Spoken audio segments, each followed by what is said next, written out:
LPU ప్లేస్మెంట్ల రికార్డులు సృష్టిస్తోంది. Final year student 2.5 కోట్ల ప్యాకేజ్ పొందుతున్నారు. 1700 మందికి పైగా ఎల్పీయూ స్టూడెంట్స్ 10 లక్షల నుంచి 2.5 కోట్ల ప్యాకేజెస్ పొందారు. విద్యా విప్లవం ప్రారంభమైంది లవ్లీ ప్రొఫెషనల్ యూనివర్సిటీలో.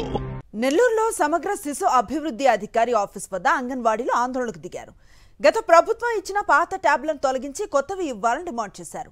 అంగన్వాడీల వేతనం పెంచి ప్రభుత్వ పథకాలకు అర్హులుగా ప్రకటించాలన్నారు. ప్రభుత్వం ఇచ్చిన యాప్, ఫోన్లు సక్రమంగా పనిచేయటం లేదన్నారు. దీంతో లబ్ధిదారుల ఫోటోలు తీసేందుకు ఇబ్బందులు ఎదురవుతున్నాయని వాపోయారు. సమస్యలను ప్రభుత్వం దృష్టికి తీసుకువెళ్లకుండా 100% పనిచేయాలని అధికారులు తమపై ఒత్తిడి తెస్తున్నారని ఆరోపించారు. ఇప్పటికైనా సమస్యలను పరిష్కరించకపోతే ఆందోళనలు మరింత ఉధృతం చేస్తామని హెచ్చరించారు.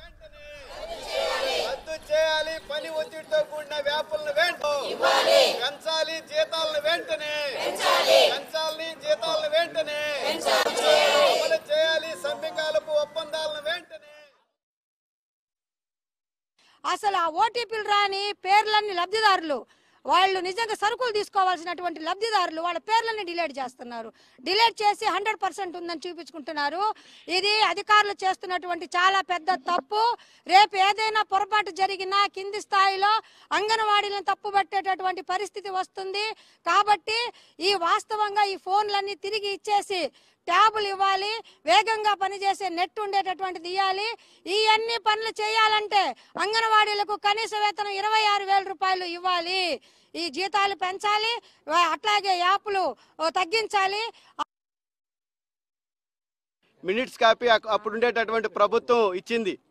కానీ ఈ ప్రభుత్వం వచ్చిన తర్వాత మినిట్స్ కాపీలో ఉండేటటువంటి ఏ ఒక్కటి కూడా అమలు చేసినటువంటి పరిస్థితి చేయకపోగా ఇంకా విపరీతమైనటువంటి భారాలు పెంచేటటువంటి పరిస్థితి ఈరోజు ఈ రాష్ట్ర ప్రభుత్వం మనందరం కూడా చూస్తున్నాం.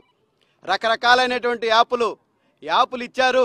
యాపులు ఇచ్చినా కానీ పనిచేసే ఫోన్లు ఇస్తే యాపులు ఇచ్చినటువంటి పరిస్థితి అమలవుతుంది. కానీ పనిచేసేటటువంటి ఫోన్లు ఇవ్వకుండా యాపులు ఇచ్చి ఈరోజు మనోవేదనకి అంగన్వాడీలను గురి చేసేటటువంటి పరిస్థితికి ఈరోజు ఈ రాష్ట్ర ప్రభుత్వం చూస్తుంది. ఇది దుర్మార్గమైనటువంటి చర్య.